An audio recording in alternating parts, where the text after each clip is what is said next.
So pagpalang araw, ayan, magluluto naman po tayo ng ating lechon belly. Ayan, lalagyan ko po siya ng ating sikretong base. Ayan, ayan po, ganito. Para po nagpula ang ating lechon.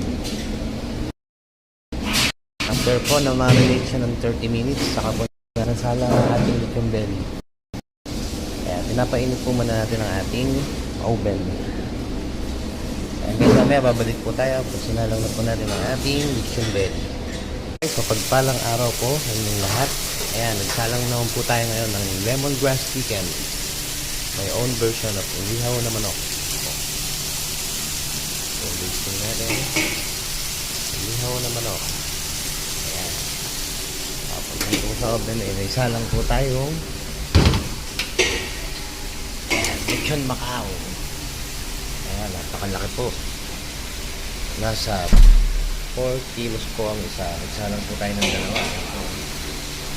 Ayan, mga 3 hours po natin lulutuin yan. Ayan, maya. Pwede na po natin serve sa ating mga valued guests. Ayan, guys. Ayan. Balik po tayo mamaya. Maraming salamat po. God bless.